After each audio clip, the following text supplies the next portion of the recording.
అయితే positional trading and swing yeah! Trading వీటి మధ్య తేడా ఏంటి?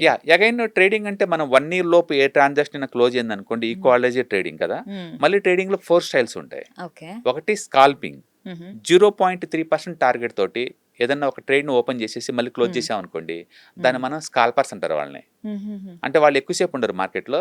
మేబీ 10 మినిట్స్ ఉంటారు. ఓకే. ఏదైనా ఆ! పెరుగుతుందనుకోండి మార్నింగే హ్మ్. వాళ్ళు బై బటన్ నొక్కేస్తారు. కొంచెం హ్మ్. పెరగగానే మళ్ళీ సెల్ బటన్ నొక్కేస్తారు. ఓకే. అంటే 0.3% రాగానే క్లోజ్ చేస్తారు. ఓకే. ఈక్వాలైజే ట్రేడింగ్. అది స్కాల్పింగ్. హ్మ్. రెండోది డే ట్రేడింగ్ అంటే మార్నింగ్ ఎంటర్ అయ్యి ఈవినింగ్ కల్లా క్లోజ్ చేయాలా.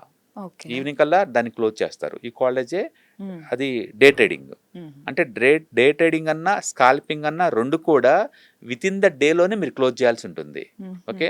అలా వచ్చే ఇన్కమ్‌ని స్పెక్యులేటివ్ ఇన్కమ్ అంటారు. ఓకే. అప్పుడు ఇన్కమ్ టాక్స్ స్లాబ్ మీ ఓన్ స్లాబ్ ఎంత ఉందో అంత పడుతది. అంత ఆ! పడుతుంది. హ్మ్. ప్రాబ్లమ్ ఏమొస్తది స్కాల్పింగ్ అండ్ డే ట్రేడింగ్ చేస్తే అంటే, హ్మ్. మీరేదైనా ఒక ట్రాన్సాక్షన్‌లోకి ఎంటర్ అయినప్పుడు, మీకు లాభం, నష్టంతో సంబంధం లేకుండా, మీరు 5 పార్టీలకి డబ్బులు పే చేయాల్సి ఉంటుంది. హుహుహు. ఒకటి హ్మ్. సెబీ వాళ్ళకి పే చేయాలా. సపోజ్ రూ. ఓకే. 1,00,000 వర్త్ మీరేదైనా కొన్నారనుకోండి, ఆ! మార్నింగ్ కొన్నారు, ఈవినింగ్ కల్లా క్లోజ్ చేద్దామని. సెబీ వాళ్ళకి 52 పైసా పే చేసుకోవాలా. హుహుహు. బైకి పే చేయాలి, సెల్‌కి పే చేయాలా. 2 అండ్ స్టాంప్ డ్యూటీ. హ్మ్. మీ పాన్ కార్డ్ అడ్రెస్ ఏ గవర్నమెంట్ దగ్గర ఉంటే ఆ గవర్నమెంట్‌కెళ్ళిపోతుంది. హుహు. అండ్ 1,00,000 వచ్చేసరికి నీకు ఆల్మోస్ట్ రూ. 15 దాకా పడుతుంది. ఓకే. బైక్ ఉంటుంది, సెల్‌కి ఉండదనమాట. ఓకే.